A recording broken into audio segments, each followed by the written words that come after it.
Chase Thomas podcast. My nephew needs me to record. See, I already hate it. I hate it. All right, hello. Welcome back to another episode of NFL Super Friends here on the Chase Thomas podcast, where I'm still the aforementioned Chase Thomas, coming to you live from Knoxville, Tennessee, Everything School HQ. Joining me, the fellow NFL Super Friends OG for many, many years now on this very program, 49ers Hubs, Evan Sowards. Evan, good evening, sir. How are you? I'm good. Now that you have a certain new job, I feel like you introing your podcasts like that a little more relevant. I mean, we're always relevant here on Everything School HQ, but yeah, it's just more Tennessee content, which is what the good folks wanted here. Of course. That's what we wanted. But yeah. Oh my God. What happened? Javon Kinlaw is going to the Jets.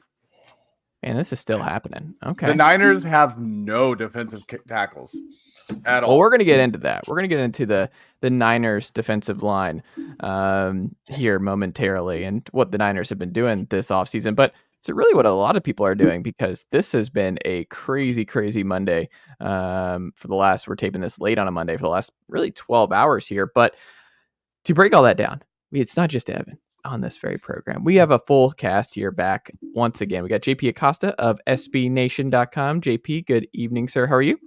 Doing great. This is always a real fun time of the year to see how much guys are getting paid. It tells you a lot about where the NFL is going trend-wise, and hopefully most teams made their fans happy. Most of the time they don't. No, but we'll see. I'm very curious to get your team reaction, and the man who I'm about to introduce here, his team's day thus far, and really weekend to this point. Jarrett Bailey of Behind the Steel Curtain USA Today, and the Pump Fake. Jarrett, good evening, sir. How are you? Hello, boys. No, it's good to be back. I know I've been MIA since the Combine. I was sick for a week, but we're surviving. I'm dressed like Will Compton. I didn't even try to do that, but I'm here, and it's good to see you again. I'm good. Good. I hope you're feeling better. I am. Yeah. No, I got back from Indy at the Combine, and the next day it was just like, oh man, like I felt like I hit a brick wall. It was achy. It was coughing. So it was like that for 4 days or so, and then after getting past that, I started getting like this toothache. So I had that to deal with for like 3 days. But things are. Did you get it checked out? What's happening here? Do you have a root canal? I don't know. I'm one of these people who just like, I will give it a few days and just hope it goes away, and it went away. So there you go. I feel as good as I have since before going to Indy. I hope it stays that way. I hope so too. So feeling okay. I love it. Well, all of our teams have been very active. The Niners, the Falcons, the Steelers, the Jags, over the last 12 hours here, and making waves in very, very different ways. I think we start here with Evan, because it's been 2 weeks. So this is going to be a two-parter here. We've made the question of like, oh, who was it going to be? Was it going to be Belichick? Was it going to be Pete Carroll? Was it going to be Ulbrich from New York? Was Shanny going to get him? It actually ended up just being Brandon Staley and Mr. Sorensen taking over the defense, which, now that you've had a pretty good amount of time here to think about it, and the staff and what Shanahan decided to do here, are you okay with the Niners going Staley and Sorensen here to replace Steve Wilks? I don't even understand why they signed Staley. Like, it reminds me of when they brought in Anthony Lynn just to continue playing the exact same way that they had been for the entire time. Like, to me, it almost feels like Kyle was just like, oh, I'm gonna promote Sorensen. And they were like, well, he's too young. And he's like, okay, bring senior coach in to, I don't fucking care. Like, it's just a very Kyle Shanahan move. I will say everything that they've done in terms of hiring defensive coordinators has worked out. I mean, I've had my critiques here and there, but like, I don't think anyone can argue with any of his defensive coordinator picks. Even the one that just got fired was still, a reasonably successful coach. I think this coming year, though, is going to be very interesting when you start to look around and you realize the 49ers defense might not look as dominant as it has in recent past. I also just wonder, because I've made the comparison, and JP, you're another college guy here. I've made the comparison to Georgia so many times with what Shanahan's built in San Francisco and how much they remind me of Kirby's teams and the way he's building the last few years at the collegiate level. This seems like another one where Evan's talking about like the Anthony Lynn hire and then Brandon Staley. It's kind of like the analyst thing in the college ranks where it's like you go to the Shanahan world orbit for a couple years and then you might be able to parlay that back into a head coaching job because you were on a winning team and were around a winning organization for a couple years. So it kind of gets the sour taste in folks' mouths. But Andy Lynn was a good coach when he had an opportunity, and we'll see if Brandon Staley gets another opportunity as well. That's what it strikes me as, is when Shanahan brings in these former head coaches that may not necessarily make the most sense internally, but I think from the outside, it just reminds me of the elite college programs like Alabama and Georgia, what they've done in recent years with the analyst stuff. Is that what it reminds you of? Yeah, but I think Kirby Smart has also climbed the mountaintop twice and won the biggest thing in the sport twice in a row. So I think we can hold off a little bit on calling Kyle Shanahan Kirby Smart. He's Kirby Smart before Kirby Smart actually started winning the titles. So, but it's also easier to win, I think, in the college game when you have. Sure. Yeah. But in this comparison, I understand where you're going, but I think the Niners did the smart thing here and promoted from within.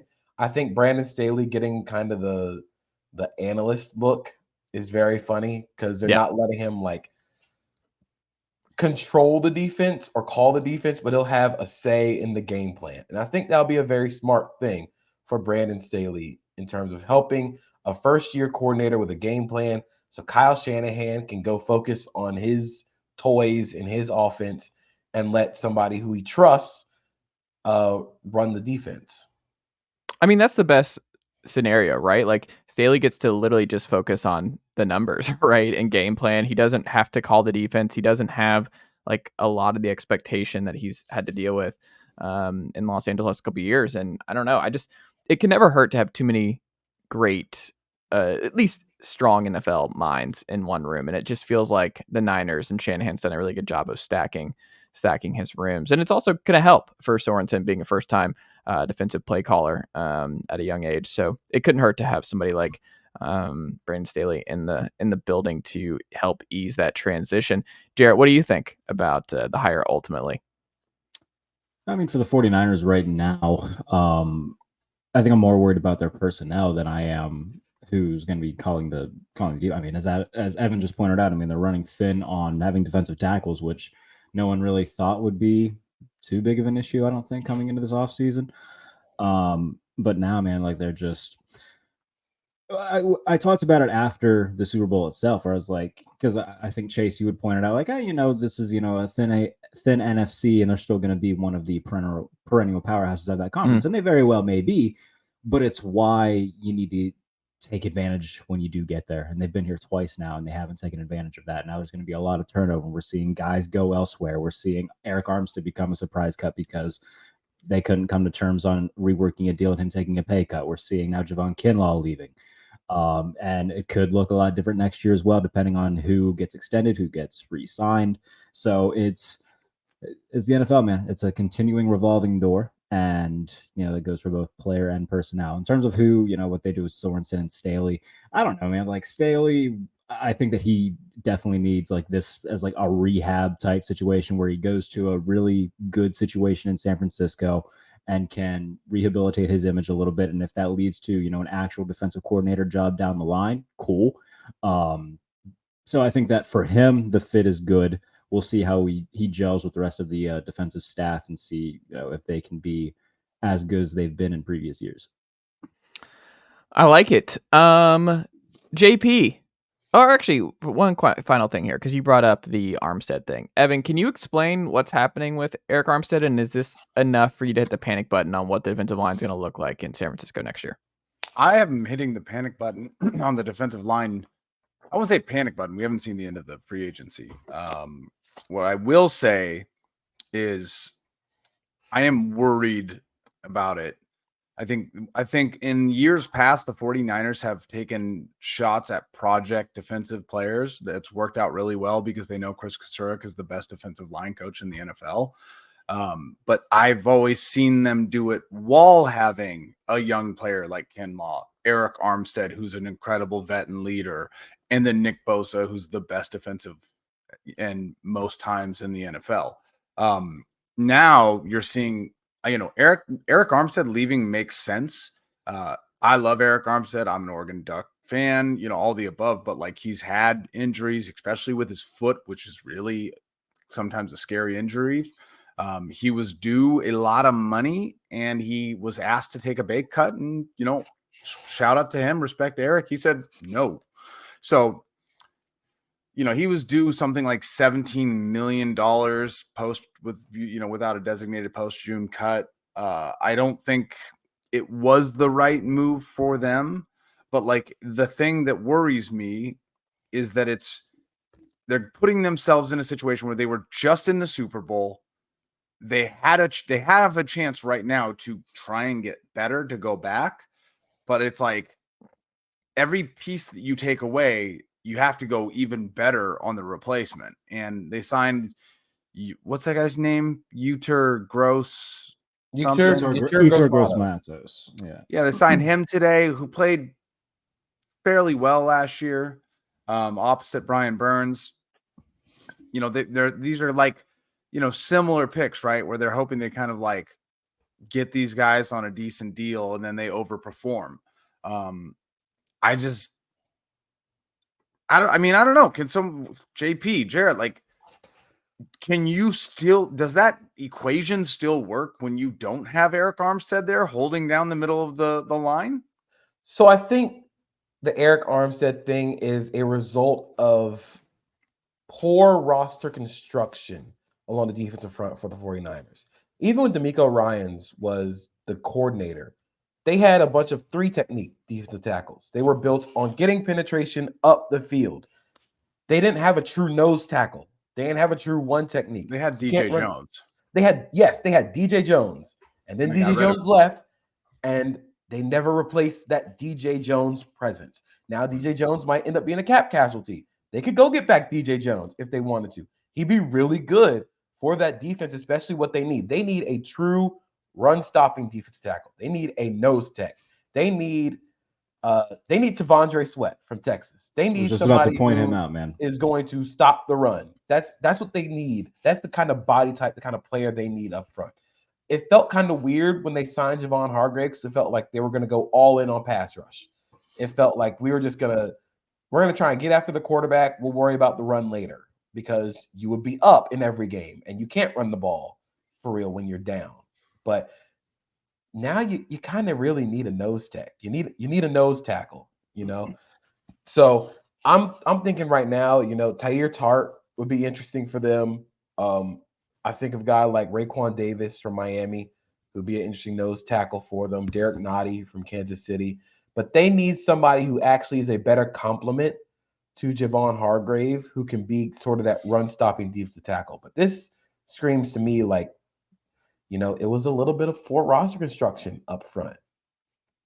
Literally, Arik Armstead was there, and you didn't re-sign Buckner because Armstead was the better contract, which I agreed. So then you draft Javon Kinlaw instead of CeeDee Lamb per se, because you're like, oh, this is going to be the Buckner replacement. He ends up being nowhere near as good as Buckner. And now Armstead's gone, and so's Kinlaw, because he was a bad pick and you didn't give him the 5th-year option. And now both are gone. And you have Javon Hargrave, but he played well last year, but I would think everyone would agree he didn't play up to the kind of the hope that he would play. So to me, it's just a matter of the more pieces you take away, the harder it's going to be to recreate the magic that got you back to the Super Bowl. It's like every time you take a Jenga piece out of the tower. Yeah, I had nothing. So what? By the way, sorry. Huh? No, there's that weird, awkward pause where all of us were just kind of staring at each other for a minute. I didn't know if Chase was gonna say something. So I was waiting. I didn't know. I thought that was more of a question for you or Jarrett or you or JP. So I was sitting there. Sometimes a healthy silence is good because you want to just see how good law. Yeah, because I'm listening and I'm just ready because y'all are more equipped to answer those kind of questions than myself. But I don't know. Like, what is it right now?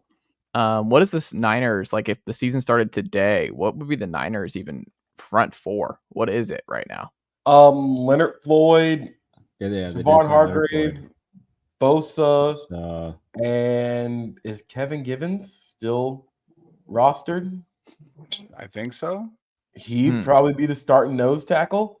What do you guys think about? I mean, we're gonna stop talking about them soon, so we might as well at least get your guys' opinions on this the Uter guy and Leonard Floyd, like as additions into this type of an offense. I think Gross Leonard Matos is kind of a Floyd- weird fit in the Panthers defense. I think they miscast him as what his role was originally. I think he's better of a hand in the dirt rather than standing up, coming off the edge. Leonard Floyd has been consistently productive in the past 4 years with the Rams and Bills. He led the Bills in sacks last year. Buffalo just couldn't afford to keep him, and he's a little bit older, so they were more than willing to let him go.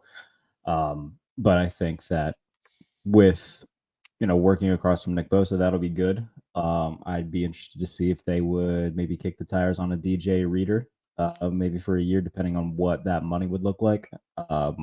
He's coming off that quad injury. But when healthy, I mean, he's been one of the best run stoppers in football. So something to pay attention to. Yeah, I think Leonard Floyd, excuse me, not Lloyd. Leonard Floyd's solid opposite a star. You think about what Aaron Donald helped Leonard Floyd do in getting that big money contract. You think about Leonard Floyd across from Von Miller and what he's able to do. He is a good secondary pass rusher as long as you keep him as your secondary guy. He's a very good will be that. These moves scream to me like they're gonna go by committee opposite Nick Bosa. Teams have running backs by committee. They're gonna have pass rusher by committee. I think Gross Matos will probably sub in, will probably rotate in. Leonard Floyd's probably gonna take the lion's share of snaps, but it screams to me like they're gonna go committee wise instead of trying to swing for a big name at edge, which I'm curious about because I do think there's going to be another big name, at least, it's going to hit the free agent pool. By the way, I should say they did. Mike Silver had mentioned there is some thought that the 49ers are planning on swinging big. They did restructure a contract saving was 16 million or something like that. Was it Warner's contract today? Yeah, they restructured Fred Warner's contract. Yeah. So the thought is they're going to take a swing. I will say the 49ers have done this every single year. I don't want to pretend like we're in some uncharted territory. They never signed the most exciting. There was never going to be Brian Burns. They never do that. They always sign some oh, that guy could play well, and they end up playing better because of Chris Kasurik. And then towards the end, there's maybe one exciting trade. I don't know. This is, and we could put the bow on it here. I mean, JP, you dropped it in the chat. The Niners have only extended one person and it's Bosa who into their second contract. Their first round draft picks. First round pick. Yeah. And it's just Bosa, correct? Yeah, but look, that's also forgetting to mention that because they have extended George Kittle, Fred Warner, soon to be Brandon Ayuk, it's not like they're not extending players. And I think when you have those guys getting the contracts that they are getting, that's when you have to make decisions on people like Buckner, Armstead, and things like that. I think the 49ers are very good at finding the day 2 to day 3 starters. They have not been very good at finding day 1 guys. That has just not been great, which is partially why they've just traded those picks. They've just punted and be like, we don't have to try and draft a guy early if we can go get Christian McCaffrey. We don't need to do that. There's no reason to. But now you're going to have to start winning in those areas. So I'm very curious what their big swing is. I think it's more likely that it's going to be a Brandon Ayuk extension because I think whatever T. Higgins gets, I think Brandon Ayuk is going to look at that and be like, "Oh, give me that." Because T. Higgins. Also, are we getting a normal Deebo offseason? Or is that still possible that Deebo is like he gets? I don't know, but Brandon Ayuk deserves more than T. Higgins. I'll say that much. Oh, I think it's going to be in the ballpark of T. Higgins, but T. Higgins is going to get a lot of money. Well, it seems like T. Higgins is pushing to a certain destination. He's pushing to go to a certain potential reuniting, going back home a little bit. It's still 2.5 hours away, but I think he put the Tennessee. He shared a Tennessee thing today, I think, on social media. That would be crazy, man. Going out of your way to try and end up in Tennessee would just be the wildest. I get it because Brian Callahan just went to Tennessee. That's true. Coordinator for Cincinnati last few years. He was their offensive coordinator since T. Higgins got drafted. And there he can kind of be a true number one receiver, while DeAndre Hopkins kind of ages gracefully into number 2 or 1B. It allows Treylon Burks to move to kind of a power slot role. They also have a lot of cap space, so they can do that. But I don't know if Tennessee has the draft picks to do it. I think if anybody's going to, it should 100% be the Carolina Panthers, because now they have the draft picks thanks to Brian Burns, and they have the cap space. You're not going to spend it on any other. No receiver at 33 and 39 is going to get you a guy like T. Higgins. So you might as well just go swing for it now.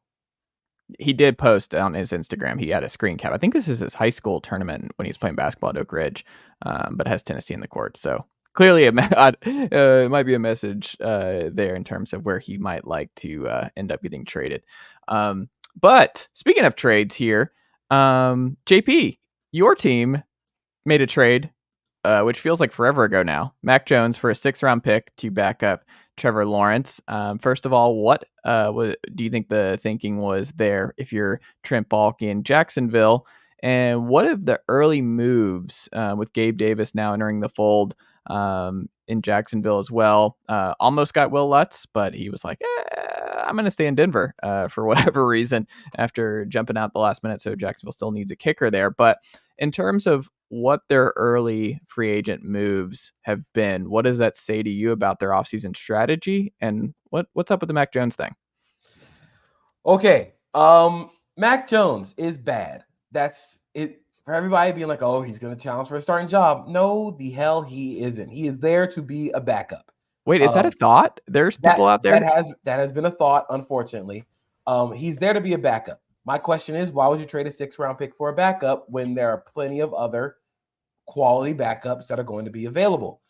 I think it was from a large, like zoomed out scale, it looks fine. Like you traded a 6 for a backup quarterback, but it's the process that really gets me, where you're having to trade for a backup quarterback when you're like, the reason they traded for him, according to, I think, Jeremy Fowler, was he can stay healthy. CJ Beathard hasn't been healthy. CJ Beathard got hurt maybe like once, maybe twice during the season. And he only played in the 2 games Trevor Lawrence got hurt in. It just feels like this is bad process of trading for a guy who is both A, going to be cut, and B, probably worse than any other backup tier quarterback that was probably going to get money. Wait, who's going to be cut? I think Mac Jones is going to get cut. You think he's going to get cut before the year? I thought he was going to get cut if he didn't get traded to Jacksonville. Ooh. He's really bad. He was both really bad, and he didn't want to be there, and nobody wanted him to be there. So, and I think he's from Jacksonville. Didn't he go to Bowls? He went to Bowls. Yeah, he's from Jacksonville, so it's kind of the hometown thing, but he also sucks. So he will not see the field. Initially, I was a little heated about the Jaguars free agent moves today. Gabe Davis is whatever. I mean, look, he really is whatever. I think the $50 million got put out first, but it's really $39 million with incentives. One of those incentives is winning Super Bowl MVP. If the Jaguars make the Super Bowl, Gabe Davis is not winning Super Bowl MVP. So it's really just 3 years, $39 million. It looks exactly like the Zay Jones contract, which makes me believe Zay Jones is probably on his way out. Mitch Morse is a good signing. You needed Mitch Morse as your starting center. You at least get average center play for an offense that is going to be running back every single spot on the offensive line except the center. That tells you a lot about what they thought of Luke Fortner and what they thought about their issues offensively. They're becoming Buffalo Bills South. Pretty much. Hopefully we can get a little better playoff success. But, I think Ronald Darby at corner, fine. I think it's a good signing. I am interested in how that plays into their plans with the draft, because now you don't necessarily need to go corner at 17. It'd be great if you did, but you don't need to. And especially with their holes that they have up front, I would not be surprised if they went defensive tackle there. Darnell Savage he kind of sucks. So I wonder what the process is there. But to me, this entire first day of free agency screams, we knew what our issues were offensively. They didn't have speed and they couldn't protect along the interior. They fixed that with Mitch Morse. They fixed it with Gabe Davis. Zay Jones is probably out. You better hope you can get Calvin Ridley. You better hope you keep Calvin Ridley, because a receiver room of Christian Kirk, Evan Ingram, and Gabe Davis is not good in a must-win year. I'll take Calvin Ridley, Gabe Davis, and Christian Kirk and Evan Ingram. That's good. That's a good room. Calvin Ridley was good considering he hadn't played in 2 years. I think that's fine. But you better hope you can get Calvin Ridley. And I think it's bad process, but the results still might end up in their favor. I'm serious. I'm not trying to troll. I understand why you would say it, but is it really a win now year for the Jaguars? Yes.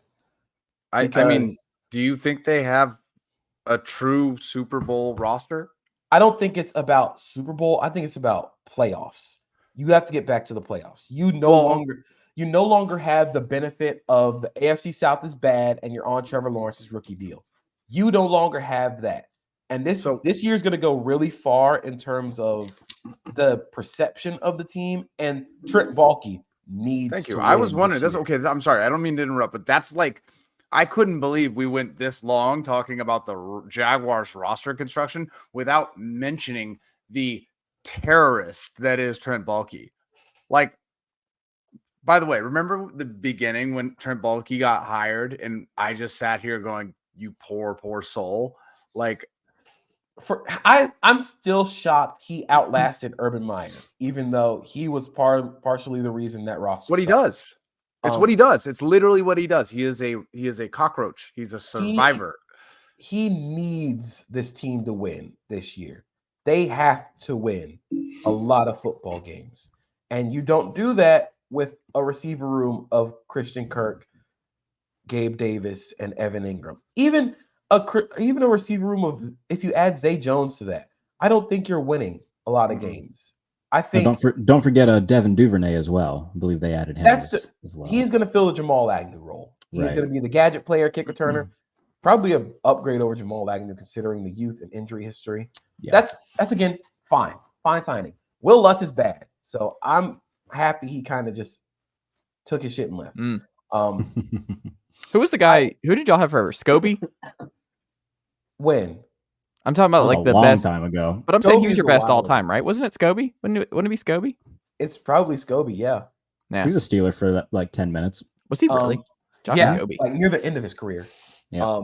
But yeah, I think the Jaguars' moves today, they made a lot of moves. They made a lot more moves than I thought. And it's kind of telling what they're going to do in their process for the rest of the offseason. I think now it's about keeping Ridley, which I still think they can. I think it's been really quiet on the Ridley front, which is good for the Jaguars because, look at his options. He's probably the top two right now are the Patriots and Jaguars. And if it were me, I'd be willing to take a little pay cut to play with a quarterback that can actually throw the ball. And then you're just working on an extension with Josh Allen. And from there, hey, you draft a guy at 17, like a defensive tackle, maybe a Byron Murphy or Johnny Newton from Illinois. And you're back in it a little bit. You don't even have to draft defensive tackle at 17. You can draft a corner. There's a lot of ways they can go. But I think this free agency period kind of tells you what they thought about their holes and their weaknesses on the team. Jarrett, what is your biggest Steelers question right now? My biggest Steelers question. Mostly to like fans that are like, oh, they did it. They're so much better now. This is a 12-win team. I'm like, no, they're not. Like, let's get real for a minute. When you say what they did, Jarrett, can you illuminate us on what the Pittsburgh Steelers did over the weekend? Yes, the Pittsburgh Steelers signed Russell Wilson to a At one-year deal. At like midnight last year. $1.79 million or something. Any time. Yeah, no, they're paying their new punter almost 3 times as much as they're paying Russell Wilson. I'm not gonna lie though. There's a lot of people who were like, "Oh, it would be really poor form to sign him at so low and make Denver blah blah blah blah blah." Shout out to the Steelers being like, "Nah, dog, you guys can hold that check." And look, man, like I've said this all day. I've written it a few times. It goes 2 ways with me. They got better at quarterback. Undoubtedly, they got better at quarterback, which is good. That's good. They were, a 10-win team last year with the worst quarterback play in football. So you bring in Russell Wilson, who's better than Kenny Pickett. That's good. He's better than Mitch Trubisky. That's good. But this doesn't move the needle for them whatsoever. It doesn't take them from a wild card team to now a team that can make a deep playoff run. Russell Wilson is the difference between losing 31-10 to a good team to losing 31-20 to a good team. So can I just like chat GPT this real quick, Jarrett, and like pretend you're a very negative, pessimistic Steelers fan. That is what I am, though. I would listen, man. I was giving you the benefit of the doubt. I really wanted to use the chat. I'm Steelers fans' least favorite person on Twitter because I am. Can you just assume, as that pessimistic fan, what the best possible outcome this season can be with Russell Wilson? Not just a win, but like the best season outcome possible. The absolute peak for them with Russell Wilson at quarterback is they get into the playoffs as a wild card team and they pull off a hell of an upset and win one playoff game and then get smoldered in the divisional round. But they aren't making a deep playoff run. Like that's the thing that really upsets me when it comes to the Steelers is like, yeah, that's cool, man. Like we can look at it and say, well, they're only paying Russell Wilson $1 million. But you know what would have been the better move? Giving Kirk Cousins more money and being a legit playoff team. Chase Thomas, our teams are running a very parallel line right now where, both teams transition off of, Hall of Fame quarterbacks and have been in this weird limbo of bad quarterback play for a few years. The Atlanta Falcons this offseason recognized, damn, we cannot go back to a Marcus Mariota or Desmond Ridder. We got to get somebody good. And they paid Kirk Cousins in good form for doing that. The Pittsburgh Steelers said, man, how can we continue being as cheap as we possibly can at the most important position in football? And they did it by bringing in Russell Wilson. Guess who's going to have more playoff success this year? It's going to be the Atlanta Falcons. It sure as hell isn't going to be the Pittsburgh Steelers. I don't know if I necessarily agree with that. I mean, Baker is locked up, and we'll get into Baker and Tampa. People are just like penciling in now at the Falcons. We'll talk about the Falcons in a second. I'm just like, oh, they're going to win the division. They're going to host their first playoff game in the new building. That's the boat I'm in, man. The Bucs have won this division 3 years in a row. Like, I'm going to need to see this at some point. You're going to have to get over this hump. One of those was Tom Brady. That doesn't count. Yeah. Two of those was Tom Brady. Two of those was Tom Brady.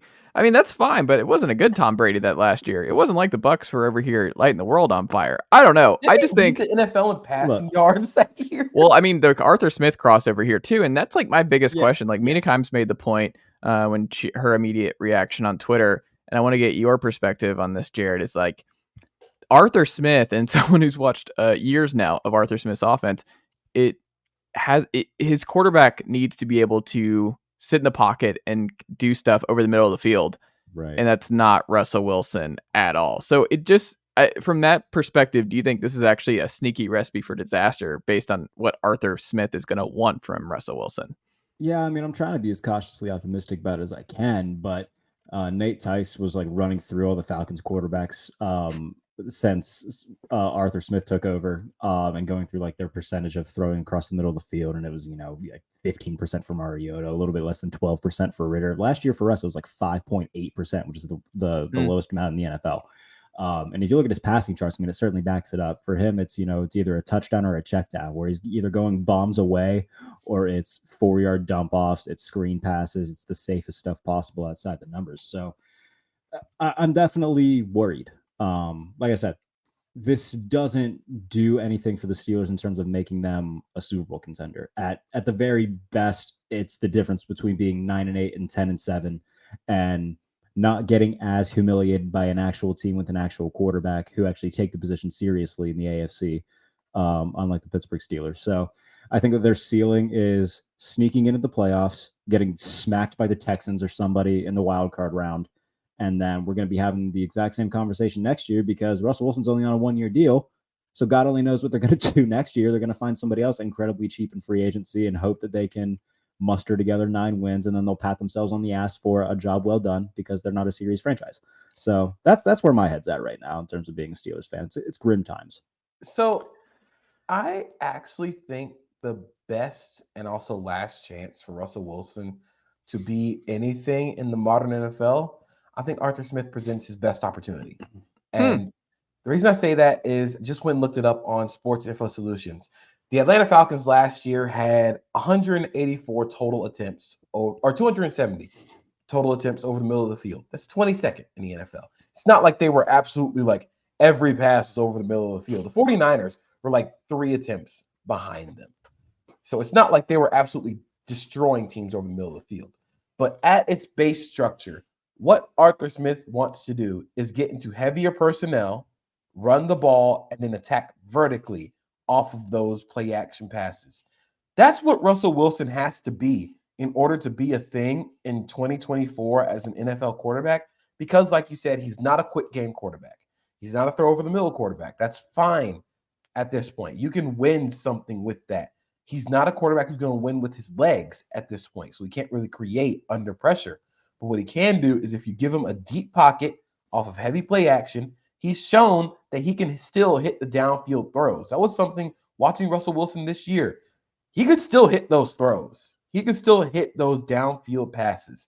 It was just Sean Payton and Russell Wilson were never going to work together. Arthur Smith and Russell Wilson might be Russ's best chance at actually continuing and being something in the NFL.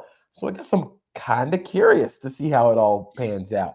I think if he's there at 20, Amarius Mims is the pencil in. You run up to the podium and take Amarius Mims. You move Broderick Jones to left. You take Amarius Mims, put him at his natural right tackle spot, and then you had the bookend tackles for the 2-time national champions on the Pittsburgh Steelers and Darnell Washington and Pat Freiermuth running. I'm not gonna lie. If the Niners don't trade up to get Mims, I might lose my mind. So that would hurt my feelings. Russell Wilson could not have had a bigger fall from grace here. I don't see Russell Wilson going the Tyrod Taylor route and just playing for the rest of his life. Do you think if this year is a failure, he retires? I don't know about retires. I still think he tries with another team. But that's what I'm saying. I don't think that he is. To me, he's not the kind of guy that just keeps going. Like, he's going to eventually have his ego go, I don't need this anymore. Well, he definitely doesn't strike me as someone who's willing to like go can't battle. Well, not even battle, just like, because it's just different with superstar guys. Like, some guys age well, some guys don't. Like, it's harder to not everybody is cut out to do the Vince Carter thing, right? Where Vince Carter has this second act in his career where he goes from superstar to just 3-point assassin. And like, his points, like what he did with the Hawks at the end of his career was unbelievable. Like, he learned how he reinvented himself and became a role guy. I think that's easier said than done. I think for most guys, they're like, I don't know. It wasn't easy for Cam down the stretch. And I mean, Cam's still saying like he's still one of the 32 best. And that obviously has not gone his way. Like Peyton, once it went, he was like, all right, this is out. I got a ring. That last year was really, really brutal. I'm out of here. I don't know. I feel like for a lot of the all-time greats, when we talk about Hall of Fame quarterbacks, I mean, you saw with Drew Brees when it was really, really slipping. He was like, I don't want to play this way. And I don't like, they weren't just going to be a backup to be a backup. Drew Brees went longer than I think Russell Wilson would. Drew Brees and Russell Wilson, I think they're different. Yeah. I think the thing with short quarterbacks is, it's Drew Brees. Russ is not Drew Brees. Yeah. Drew Brees is a buzzsaw supercomputer. He could play as long as he did because he saw every single coverage that has ever been played in the NFL, and he could throw those short passes. Russ is not that. Russ has never been that. And I think for him to continue with his career, I think he will have to change his game a little bit. I think instead of, like we talked about earlier in the season with Russell Wilson, it can't be let Russ cook anymore. It has to be let Russ easy bake or let him microwave. You don't have to do everything in the offense. You just have to make 2 throws a game. Just allow him to make 2 throws that be like, oh, make the vintage Russ throws. It's like with Vince Carter. We don't need Vince Carter to go out there and do 360 dunks at 36 years old. You hit a couple corner threes. Yep. That's all you got to do. And that's what the Steelers just need him. They need to get some explosiveness in that offense. And that's what Russell Wilson's going to do. George Pickens' average at the target is going to probably be like 47. And look, also, I don't know if he's going to enjoy this experiment. I think Pickens will. I think Deontay Johnson will not. I think they're going to end up trading Deontay Johnson before the season even starts. If I had to guess, I think that what's his value? Well, I mean, we saw what Jerry Jeudy's value was, and he's better than Jerry Jeudy. If T. Higgins gets traded, I think it'll be somewhere between that. He's not as good as T. Higgins, but he's better than Jerry Jeudy. I think somewhere like a fourth round pick. Fourth round pick. Is that okay? Day 2, early Should day Steeler 3. fans be okay with a 4th rounder for Deontay? Yeah, I mean, they're not going to re-sign him, so you might as well get something for him. Yeah. And no one drafts receivers better than the Steelers do, so they can take somebody in the 2nd round and sign a guy. And they really are still just hitting on receivers every single year. Yeah, so I mean, their only miss is what, Claypool? Is that it? Claypool was, but he also played Claypool well. Had like a good year. Yeah. Claypool had a really solid rookie year where everybody thought that he was like the next in line. So Mapletron. Yeah, I thought it was a Plaxico. Like it was like, oh, they got another Plaxico, just the tall goal line guy. So Plaxico was fun. I'll say this overall about Pittsburgh, though. I think they're still gonna they'll be that 9 or 10 win team who's either the last team in or first team out in the AFC playoffs, and it'll be more of the same. I think the offense is going to be better because, like I said, Russ is better than what they've had over the last few seasons. Russ had more touchdown passes last year than all Steelers quarterbacks combined since Ben Roethlisberger retired. They've been so bad at the quarterback spot. So goodness gracious. So I think that they'll be better offensively, but I don't think it's going to end up being, oh my goodness, the Steelers are a 12-5 team. I'm sorry, but some people, in the comments of Behind the Steel Curtain, please go read us over at sbnation.com/Behind the Steel Curtain. Like in the comments saying, oh, they won 10 games last year, so naturally they'll get better this year. No, that's not how that works. If that was how that works, then we would just, look at schedules and we wouldn't play the games. So we would just go, record by schedule. I hate people, so I just had to get that out. But I think they'll be relatively the same. It's also the division's just brutal. Like I think the Browns will be better. I think, and they're still. I don't know if the Browns will be better. I think the Bengals are going to be better. Well, the Bengals are right there too. That's what I'm saying. And the Ravens definitely aren't going anywhere. So you just look at it and you're like, it's a brutal division. Like I could easily see the Steelers finishing last in the division and being. We say that every year though, and they never finish last. Yeah. They haven't finished last. Well, it took a Burrow injury this year to avoid it. Not even that, man. But the fact that they did it with those quarterbacks, regardless of the Burrow injury, is really impressive. And even then, Joe was playing banged up in the first 6 weeks of the year. I think that a healthy Burrow, right now, if I had to pick an AFC team to go to, I think that the Bengals could get to the Super Bowl. I would like to see if they can replace T. Higgins and DJ Reader before I make any sweeping judgments about the Bengals this year. Very far looking, yeah. Yeah, losing T. Higgins would be very big. DJ Reader would also be very big. Losing Chidobe Awuzie could be sneakily big because that safety room and corner room, the secondary was very young and very bad. They can't afford to be very young and very bad anymore. You got to be you either got to be bad or you got to be young. You can't be both. I like it. Next up here, Evan, who were you most worried about losing from San Francisco this offseason?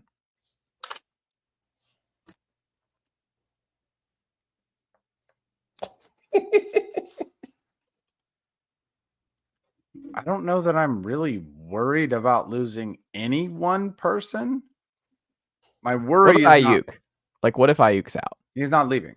There's Okay. 0.0. There's less than 0.0% chance. Like Okay. it's not going to happen. Could it be Warner? Could it be No, Deebo? literally, there's no. I honestly, I wish they would trade Deebo. I do. I really do. I wish Deebo can't You're separate. in trade Deebo camp now? I was in trade Deebo camp 2 years ago. The amount that you can Wow. get for Deebo Samuel, for everyone's always like, Deebo is so necessary to this offense. I have seen this offense work very well without Deebo Samuel. Christian McCaffrey is necessary to this offense. So Wow. I didn't think to I that would point too, Mm. in the same vein, I was kind of like hoping that I kind of want like Kyle Juszczyk to go too. Not because I don't like him. I love Juice. And I think he's a fantastic 49er and person, all the above. But I kind of want to like force Kyle to not get his perfect little setup with his little fullback. And I want him to like kind of move outside of his safe zone of what he's been doing in the offense, because everyone has been patting him on the back for so long. And he has had a successful offense. But like, I don't know, man. Something's got to change. Wow. They got to win a Super Bowl. Usage and Deebo couldn't separate. I feel like Deebo is not a separation receiver. He can't separate. Evan is right. Deebo is not a separation receiver. He is a behind the line of scrimmage. The reason I think Deebo matters in that offense is because the checkdowns become 6 and 7 yard gains. Those become a constant part of their offense. But like They Evan certainly said, didn't become that in the Super Bowl. Well, that's because the Chiefs have banshees that can tackle really well. And well, when you're the 49ers, it doesn't really matter what happens in week 3. It kind of fucking matters what happens in the Super Bowl. Of course.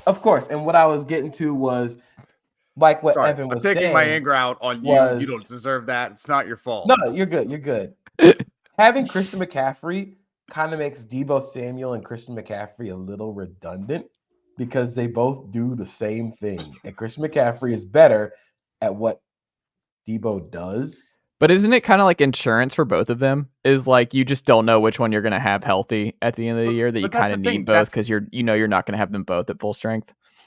Listen, I'm a big idiot 99% of the time. But my problem is that when you focus on having someone that will allow you to do something if one other person gets hurt, like it takes away the opportunity. It's like the issue of like always using George Kittle to block because it needs the offense to be that way. Like I would much rather, instead of having Deebo who can be a backup to Christian McCaffrey while he's getting paid $20 million a year or whatever, I would rather trade Deebo, get a couple picks for him, lose the cap space, draft that burning, speed receiver that they refuse to have in this offense since like Marquise Goodwin. Just like get a different piece to the offense.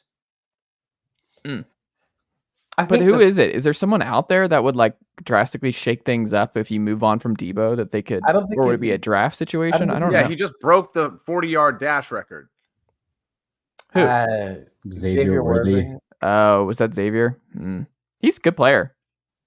He's fine. I think a strong gust of wind would knock him down, but I think the player that I'm going to be a little selfish here with the player that I think the Niners can't afford to lose, and they probably could, but Jawan Jennings would be. It would suck. Thank you, JP. Jawan Jennings kind of leave San Francisco because of one, how cool he is as a player, and two, he is a de facto lead blocker. When they get into 11 personnel, they don't have to play Kyle Juszczyk as much because Jawan Jennings can go beat the shit out of nickel corners and linebackers and safeties. So losing him on top of losing Juszczyk, that would also kind of suck. But Jennings, I mean, for like 55 minutes, Jawan Jennings was the MVP of the Super Bowl. Yep. So losing Jawan Jennings would really suck. That's kind of my point too. Jawan Jennings is supposed to be like a not even nearly as flashy Deebo, right? And he was more important in the Super Bowl. Well, that's Juwan because Jennings can run routes downfield. If Juwan Jennings gets that second round pick designation, I mean, I wouldn't mind it. Second round pick would be nice, especially when they already have 11 draft picks. But yeah, I guess I like that answer. I think he's a really important cog to that offense. There you go. Shout out to Tennessee football. Shout out to Tennessee football. Hey, we love that on this very program. Many forget that he was actually the highest rated quarterback in this year's Super Bowl. He was the highest rated quarterback in the Super Bowl. Yes, we didn't forget, dog. People don't forget. JP, love it or leave it. Kirk Cousins to the Falcons with the contract all out there now, with the system that Kirk will be walking into here with Zach Robinson and company. Do you love it? Because I am ready to resurrect my Chris Chandler Atlanta Falcons jersey from 1998 and just patch on Kirk Cousins over it, because Kyle Pitts, I don't think, is going to give away his number 8. Guess what's right there? He's been it before. It's time to get 12 back on. Guess who was number 12 in the Falcons 1998 Super Bowl run? Chris Chandler at number 12. I'm all the way in. Like, it's the 90s all over again. Let's see what we can do. Get Jesse Tuggle over here. What's Will Overstreet up to? Can we get, I'm naming some guys that I don't even know if y'all know. Jesse Tuggle's Bob Whitfield. Let's get Bob Whitfield back in the fold here. I'm ready. Let's go. I love it. First of all, I do think Kyle Pitts is going to go back to 84 with Cordell Patterson being Cordell Patterson probably leaving Atlanta. He wasn't happy this year. It doesn't seem like he's going to come back. I wouldn't be happy either. You got relegated to being like the third running back and never seeing the ball. Like, yeah, I would want to leave too. Yeah. But Kyle Pitts is going to get 84, which allows Kirk to play at number 8. I love it. I love it for Atlanta. The contract looks big and scary, but if we really want to break it up the way that most of that guaranteed money is in the first 2 years. It's $90 million split up. It's $100 million guaranteed. 90 of those $100 million is in the first 2 years.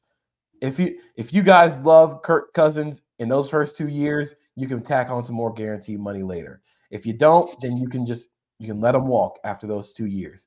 I think this is a great deal for Cousins and what he wanted. He wanted the guaranteed money up front.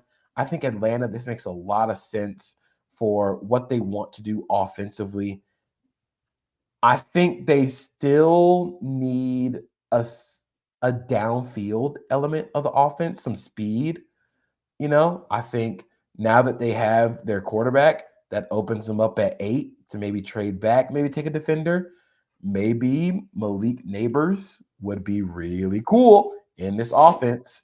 I'm curious if they have the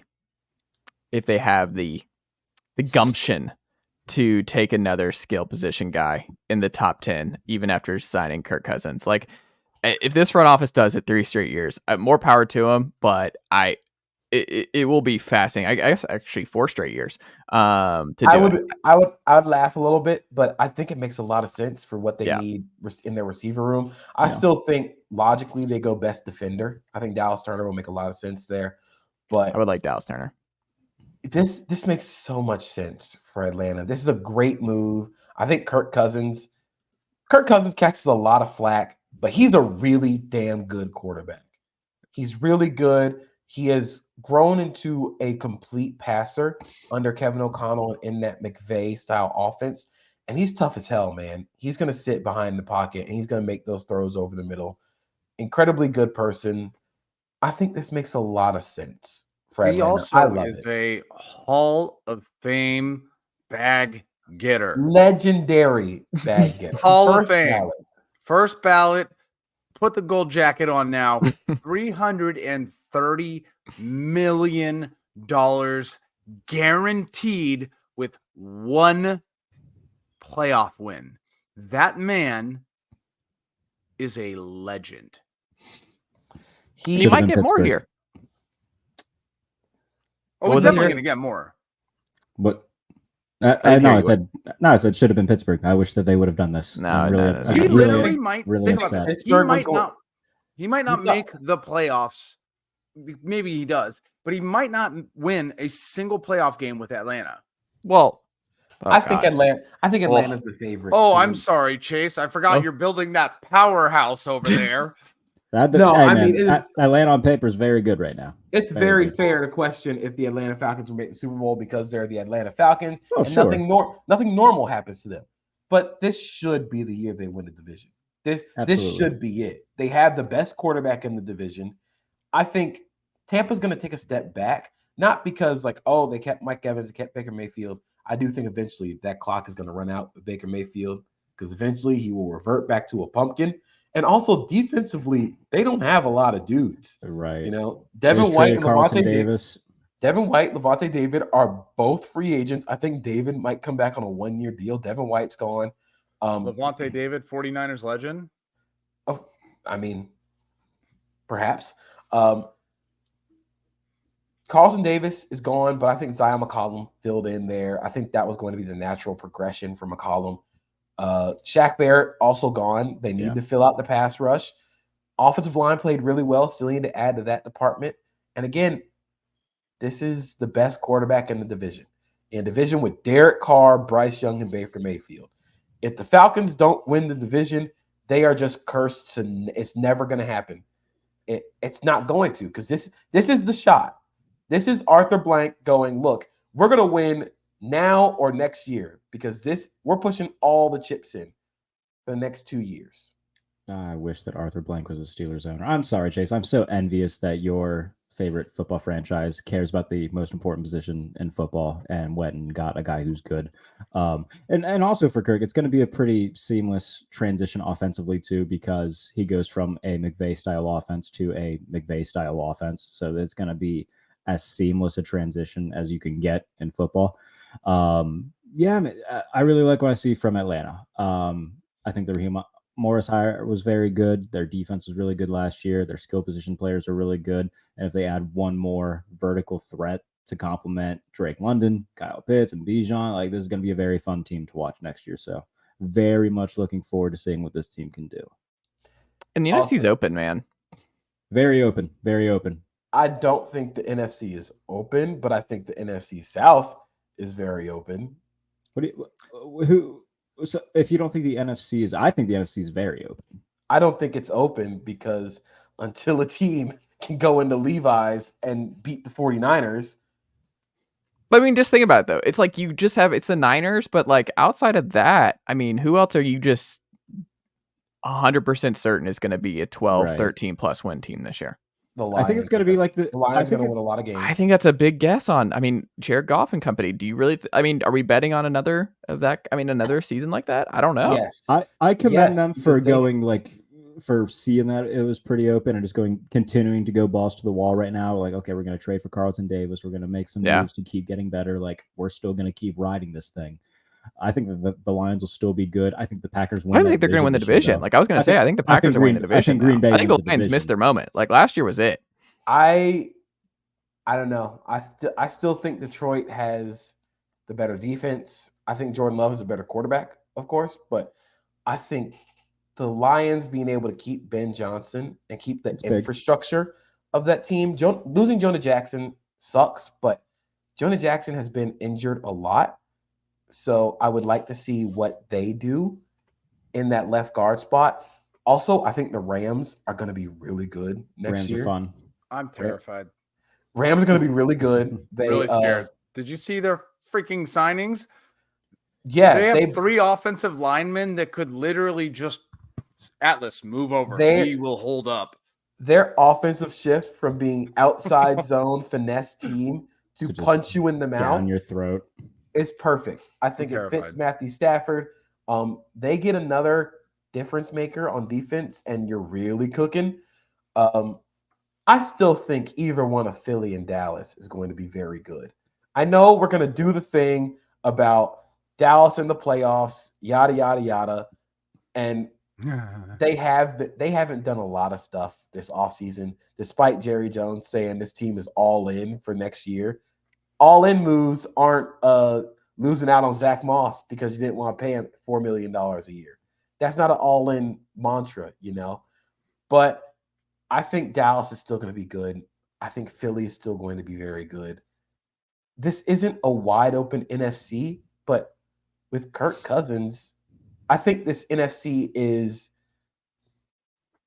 as gettable as it has been in a while. Like you can get got in the NFC. It's not like there are a bunch of bad teams. I don't think. Yeah, I don't think it's a bunch of bad teams, but I'm not as high on Philly. I think that Hurts took a little bit of a step back. They have an infrastructure problem in terms of Sirianni's too impulsive. I don't know what their situation is going to look like. Dallas, I am going to do the thing where I say I don't care about Dallas in the postseason because they continually just let us down. And until they prove that they won't, I'm not worried about them. And they haven't done anything. I know it's only day one and whatnot, but what does Dallas have that really scares anybody right now? I think the biggest Zimmer back threat, though will be interesting. Zimmer, That'll that's be- a yeah, great that'll be DC. I think interesting. Zimmer will be good for them. They upgraded that defensive coordinator. I think that in Dallas the is gonna be good. NFC I mean, I would pick Dallas to win the division, right? Like before the year. I'm not doing that again. They just did it. Not doing that again. They just did it, JP. It took a historic collapse by the Eagles for that to happen. Guys, But are you certain the Eagles bounce back? To Jared's point, are we? That's the thing. What I'm not what certain the Eagles bounce saying back. is for the Cowboys to win the division, it took the Eagles going from 10-1 to 10-6. Yeah. 10-7. What are we doing? Evan hates this. Evan hates are we the doing? Cowboys are back. And I think I- They're back. I mean, they're back to being another. I think they're another 12+ win team next year. I don't think they're 12 wins. I think they'll get 10 or 11. I think 11 and 6. Are we wins the really? NFC Is the next year. moratorium on this really this low? Are we really? It's been like a month and a half, and we're already talking about the Cowboys again. You No, all Cowboys are make good. me sick. No, I think that my favorites in the NFC in terms of teams that I think could go all the way. I think Green Bay can because Jordan Love's a dog, and I think they're going to get better as the offseason goes on. I think the Rams can, and it wouldn't shock me if they do. Just go through the entire NFC. Those aren't actual Super Bowl picks. Those are just teams that would be really cool if they did make it to the Super Bowl because they flashed No, really hard last year. And how fun would that be? Well, no, they No, could. I think I think to Jared's point, I think they Every could year both we do make this. it. Every I think year, every I single think year. the we do this. Packers. I think the Packers and Rams could both get to the Super Bowl this year. Every year. Would Every it year shock we me? do this. It's And that's the always broader point of like the NFC's pretty open. Like I don't know what's Brock Purdy going to look like next year. Are we sure Brock Purdy's going to be awesome? Okay, so we can't give Brock Purdy the benefit of the doubt after having one of the most historically incredible seasons by a second More than player Matt ever. Stafford, Jordan Oh. Love, or Dak Prescott? I don't know. I don't know. He's just went up and just played better than Jordan Love all season. I don't know, man. No, he didn't. Jordan Love down the stretch was unbelievable. Jordan Brock Love Purdy, is a better. the entire season was unbelievable. I don't know, No, man. looking at. I mean, if we're just doing JP. quarterbacks right now, What are we doing? I'm not discussing Brock Purdy this offseason. I've had enough. I'm not You doing guys this make anymore. me talk. I have to listen about the Dallas Cowboys. I'm not doing this I'm anymore. over here. You fucking guys. I'm over here listening about fucking Jerry Jones and the Dallas Cowboys. I don't want to hear it. I'm not I doing mean, the for Brock what it's Purdy worth, I said I discourse don't anymore. believe in them. I'm not doing the Brock Purdy discourse anymore. I will say he was very good last year, and he is 23. The runway for being good can still be very good. I just think the NFC isn't open, but there are a lot of teams with flaws. I think Yeah, maybe that's the best way of putting it. There's just a They're not- lot of flawed teams that you could I talk think you yourself can into. say that I think you can say the Packers are going to be really fun to watch. The Rams are going to be really fun to watch without going. They might make it all the way. They might be a super. Like, as we don't need I to don't do think that. that's. They're I don't know gonna why be you're fun saying it like that, teams. though. Like, it is perfectly plausible that both of them could. That either Yeah. of them could make it to the Super Bowl. The Rams were very good last year. The Packers were very good last year. And if the Packers get a legit number one receiver, I The wouldn't shock me Rams at all if they were did. not very good last year. Context, the Rams were very exciting last year because they were supposed to be bad and drafted a bunch of really cool, really exciting, really fun rookies. They didn't draft a bunch of really fun, exciting rookies. They drafted like two of them. Yeah, they drafted But a few of them. my point is they like re-upped with young players. Puka was unbelievable. That's what we're talking about. They were really exciting last year because they were supposed to suck. Now they're Not on this they're a super- podcast. You were right. Chase. Not on my watch. Chase, you were so right. I was very wrong. I will give you that every time. You deserve it. Thank you. But And by the way, I think the Falcons are in this mix too. Like, if everything goes well, it would not shock me at all to see Kirk Cousins kind of have a Matthew Stafford-esque year and then just make a run. Christ, dude. I do not know. Kirk if I Cousins can has go as one far as- playoff win for every $330 million. Matthew Stafford had guaranteed. 0 before he got to the Rams, and he won the Super Bowl. Because he played for immediately. the Lions. Okay. I mean, Kirk Cousins hasn't played for a bunch of greats. It it's hasn't been not great. as if Kirk was playing for the gods of Olympus here, So- and he's playing with the Minnesota Vikings And Washington for good and point. Washington. The difference here is, okay, Matthew Stafford won the Rams a lot of those playoff games, and also Sure. Aaron Donald is the greatest defensive player I've ever seen, so that helps a lot. I'm hesitant on saying Kirk Cousins leading the Falcons to the Super Bowl because I'm not saying while he's gonna. I'm saying that it wouldn't shock me if they went on a run. it would shock me because while I do love the signing, this is also a 35-year-old quarterback coming off a torn Achilles. It would be Continue. Sorry. It would be it would be not impossible because it is possible. It would be improbable. I wouldn't bet on it. I gotta say, and maybe I'm just naive. I don't care about the Achilles. It's 2024. He's not a running quarterback. Adrian Peterson won an MVP after tearing his ACL and MCL as a running back. I'm not worried about Those the are two Achilles. completely different people. Again, hey, running back tearing his ACL and MCL and winning an MVP afterwards, modern medicine cures all my worries about any sort of things I got worried about Kirk. I'm Kevin not a Durant doctor. came back pretty strong. Maybe I'm naive and stupid. I don't know. The Achilles doesn't worry me. Completely different athletes. Two completely different calibers. Doesn't worry me. I've always Doesn't thought worry me at Kirk all. Cousins and Kevin Durant belonged in Yeah, the same same conversation. caliber, same I agree, conversation Chase. of athlete. Kirk Cousins and Kevin fucking Durant. I don't know, man. Kevin Durant's built like a piece of licorice. He's got some skinny Don't- legs. What are we doing? I think that What We're is doing medical happening discourse. right now? JP, this is what's happening. I think Kirk Cousins' calves are better than Kevin Durant's. Are you out of your? No, I think I'm onto something here. Yeah, you're on something. I haven't seen them side by side yet, but I'll get the necessary research done to compare. You are insane. There's a little bit of hesitancy. Like I said, I love the deal for Kirk in Atlanta, but I also think there's some inherent risk with paying for a quarterback who's going to be 36, that's coming off a torn Achilles. Like, there was risk for the Jets trading for Aaron Rodgers, who was 40 years old, and then he goes out and blows his Achilles 4 plays into the season. It's not like these things just don't happen. So that's why you trade up into the late first and take Spencer Rattler. Wait. I know you didn't just say that.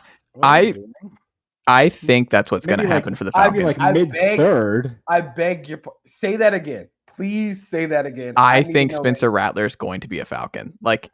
That's not what I'm talking about. When? It's a Jordan Love thing. Jordan Love wasn't on the map here. It's a Jordan Love thing. Late first, the Falcons trade back in for Spencer Rattler. No. You. I think the March craziest 12th, thing of the day, 2024, Spencer Rattler, I think, is the long-term project for the Falcons. This is the most insane thing I think I've ever heard you say. Also, I'm not saying I love it. I also wouldn't hate a flyer on him. Spencer Rattler, when he has a good offensive line, it's a good quarterback. No, honestly, if the Steelers took Spencer Rattler in like the 4th round, I'd be chilling with that. I think Spencer Rattler is a Steeler by the end of day 2. I think the Falcons are probably they're not going to draft a quarterback after trading for Kirk Cousins, especially on day 1. I think they go best. I think they go best defender available, but day 2, hey man, if you want to go draft Bo Nix, I don't think he's going to be there. I think Bo Nix is gone to Denver. Wherever Denver goes, I think Bo Nix winds up. I just feel like he's such a Sean Payton guy. Not going in the first round. You don't think Bo Nix is a first round guy? Oh, I think he's going in not. the first round. I don't think he should, but I think he Absolutely not. No. I think Rattler is going to find his way in. And then we got to figure out where we get Milton. I just want Joe Milton to be the backup in Buffalo so bad. There's never been a more Josh Allen backup than Joe Milton, and I want him. It would be so much fun because if in the preseason, sure, I guess, but it would be so much fun because the fans would like that experience of just transitioning from Josh to Joe. Back because before Mobile, all I heard was, "Oh man, Jay, you're gonna love watching Joe Milton in practice." He didn't do butt shit the entire week there, and I was really upset about it. Well, I don't know what the practice was like. I don't know what it was doing, but practice Joe Milton is a fun time. And also, he'd be the best quarterback in Buffalo. Shut up, JP. Good guy, Joe. I hope it works out for him wherever he goes. I hope Saying things just to Joe piss Milton me finds a off. good situation. It's March. Jarrett Bailey, final thing here before we wrap up. After all this, I don't know where Justin Fields goes now. And the only thing that makes sense to me, I think, is the Vikings. I think it's an interdivision trade. That's the only thing that makes sense to me. Where do you see Justin Fields now? Justin Fields, you are a New York Football Giant, buddy. I think that, if you're the Giants right now, you don't have a lot of excitement on that side of the ball, and Daniel Jones is bad at football. So why not get a guy who has more athletic ability than Daniel Jones? Daniel Jones is, a running quarterback who doesn't have the best arm. I'm trying to put that as mildly and politely as I can. Justin Fields has all the raw athletic ability and a ginormous arm. So I don't know if they're going to be able to fine tool that in one off season. But I do think that in a nutshell, Fields is better than Daniel Jones. And if you're Brian Dable and you're looking for a last resort thing to try to save you, maybe Justin Fields ends up helping you a little bit. If you can take a receiver at number 6 to complement Justin Fields, maybe something's there. I think it's better than rolling with Daniel Jones and really just mailing in a year where, I think if I'm just Joe Shen and Brian Dable, I got to think of something that could pan out rather than Daniel Jones, who we know what he is. We don't really know what Justin Fields is yet. He's been in a bad situation for a little bit. We've seen a few pops. We've seen some flaws that are definitely there, but I think that New York makes sense. I think that the Vikings trade up with the Chargers, actually trade up to number 5 and take somebody like JJ McCarthy. So I think that that's their plan at quarterback. They're apparently going to try to trade for Sam Darnold as well. So I think that that's kind of what their plan is going to be, is Sam Darnold as a bridge, draft JJ McCarthy, and see what happens. So that leaves me thinking that the New York Giants are going to be the team that kind of comes out of left field that no one's really talked about and end up taking Justin Fields. So I actually think the Giants are going to take JJ McCarthy. I think I am convinced that if a team does not get ahead of the Chargers, if the team does not trade with the Chargers to jump up to take McCarthy, which I don't know if they will, especially because Atlanta is now out of the QB sweepstakes. I don't think Minnesota will have enough juice to get up there. I think the Giants are going to take JJ McCarthy, which leads me to my next thing, which is I don't think Justin Fields is going to be a starter in 2024. I think wherever he goes, he's going to have to take a backup spot, which is why I say Justin Fields is a Cleveland Brown. I think that is the best fit for what he can do with his legs, with his arm. He can sit. He can be the insurance if Deshaun Watson is to get hurt again, because we know what happened when Deshaun went down and they went through a rotating door of quarterbacks. Now, this is not to say Deshaun is bad. I do think Deshaun was bad last year, but there's no getting out of that contract until 2027. I mean, bro, we said the same thing about Russ, and the Broncos just ate it. That is $230 million fully guaranteed. Oh, is that the number? Okay. Yeah, that's fully guaranteed. You got to eat all of that. I don't know if they will. I think Fields can sit and be kind of the spot starter if Deshaun gets hurt. I think that's where he's at right now. As long as they bring back this helmet, I think he'd look good in this one with the white face mask. Maybe Vegas, but I don't think Luke Getsy wants Justin Fields again. And I don't think Justin Fields wants Luke Getsy again. I don't think Luke Getsy's not a good OC. Getsy again. And I know they signed Gardner Minshew, but he sucks. So you can still draft a quarterback or trade for Justin Fields. Do you think that the Rams would be? I mean, they just did it with Carson Wentz. Stetson's back this week, so I don't think so. Why not have another guy come in and go through the Sean McVay rehab project? That's a bad fit for Justin Fields. I don't think that's his. Yeah? I don't think that's his style of. I don't think that's his style of game. I think Atlanta realized that that's not his style of game. I don't think he is a under center boot action quarterback. So he couldn't work in San Francisco. That wouldn't be a flyer for San Francisco if they're moving on from Darnold. That would be as a backup. That'd be very funny. Never do that. They but No. they wouldn't do Kyle that. Shanahan's not putting him in Purdy's locker room out of Mm. respect. I don't think that happens. Maybe Philadelphia. They actually get a real backup quarterback. Yeah, they were with I don't Mariota know. last year. Also, what about Indianapolis?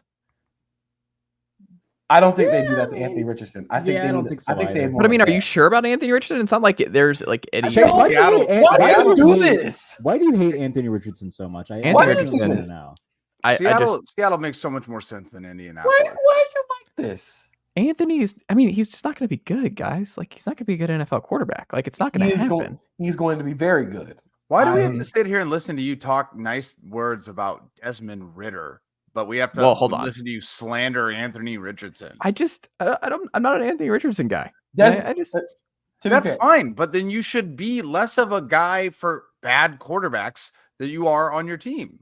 Anthony I don't know. Richardson did more in 4 games than any Atlanta quarterback has done since Matt Ryan.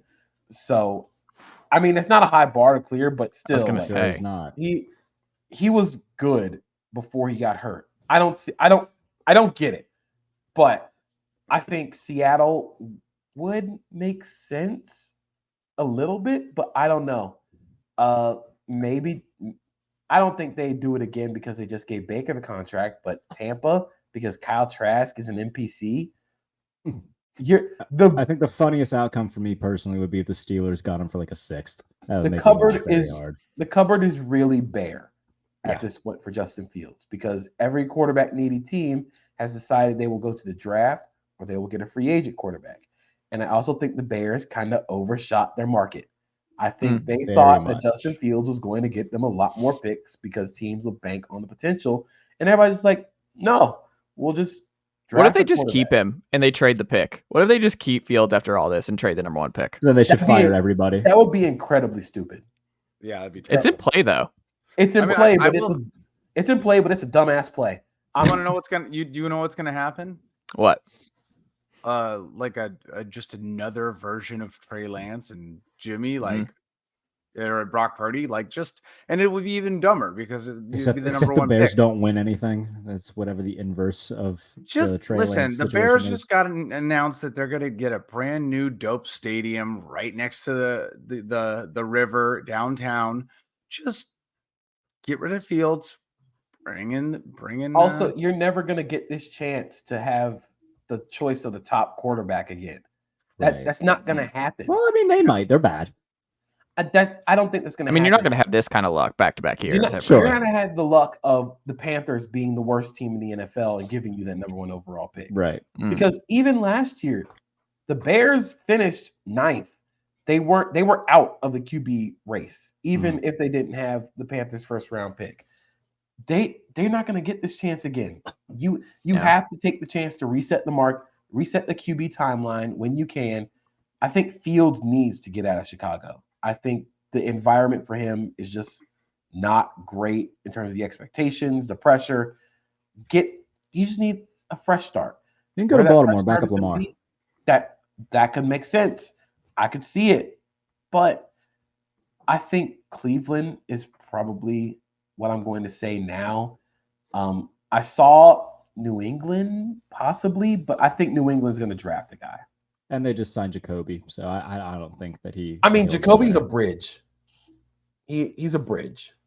That 1-year deal is a bridge quarterback to let. The only thing I'm certain about is I think the Patriots are going to be really bad this year. I also just think the Raiders are going to be the worst team in the NFL. Like that's the one thing I can't shake. I think the Raiders are going to be a disaster. I think the Patriots are going to be the worst team in the NFL. I think it will be between the two of them. It's going to be a back and forth. Yeah. Or actually, no. They're not. Go. The Panthers are going to be the worst Yeah, team in the NFL. yeah. No, the Panthers are going Panthers. to keep being bad. That recap that they just had today of like going over what they traded away Not good. versus what they have now. and the funniest thing is, You got Luke Of Combs course. going on Twitter complaining now. of course, it's different regimes, of course. But turning down 2 first-round picks for Brian Burns to only trade Brian Burns for a 2nd and a 5th is really, really nasty. Not business. good. That's really nasty business, especially when you don't have a first-round pick. You probably could have used that. You probably could have used those Brian Burns. The Rams were willing to give up their 2 first-round picks again for Brian Burns, and you were just like, nah, we're good. And now you don't have a first-round pick. I think they're going to be very, very bad again. I am intrigued by their free agent signings. I think Robert Hunt and Damian Lewis, both a lot of money. But you got to overpay when you're the Panthers and you freaking suck. So you gotta pay some more money. They're both insane. They're both really good in the run game. This screams we're not going to let Bryce Young drop back and throw the ball. This is going to be an RPO play action ass offense. This is going to be, and honestly, I think his best, like the best that he can get in the NFL due to his physical limitations. Just chew it up. Just straight to a ball. Go RPOs, quick game. Let him be a playmaker and be a point guard with the ball in his hands. Get some fast guys in the backfield. Yeah, just straight up go to a ball, and it might work if you can get Tyreek Hill, Jalen Waddle, but you can't get those guys because you don't have first round picks. That Xavier Worthy, you are a Carolina Panther bud. I don't think it's Xavier Worthy. I think this is T. Higgins. Oh no, I think that they'll trade for T. Higgins and then they'll draft Xavier Worthy and I think they have 33 and 39 now. I think both those go to Cincinnati for T. You think? But I don't know if it takes both of them. I think they give them both because the Panthers are kind of goofy. Yeah, that would be stupid. It wouldn't be smart. But I think T ends up on the Panthers. It's going to take a while for them to be good because, man, that defense is bad. Yeah, it's not great. Not great at all. Jarrett, what can the good folks check out from you all across the internet this week? Tomorrow, I guess if you're listening, this is a podcast, it would be today. Giving a few grades out for certain signings from day one of NFL legal tampering. So probably 3 good, 3 bad. I'm going to write that as soon as we're done here. And then the pump fake returns after my hiatus of being sick / in Indianapolis for the combine. Me and Dave Damashek are going to just kind of have a little bit of a moan about the Steelers. So we're going to talk about Russell Wilson, the potential Deontay Johnson trade, rest of the AFC North, and what the landscape looks like as of right now. So that'll be fun. And yeah, those are the big things coming up in the next few days. There you go. I love it.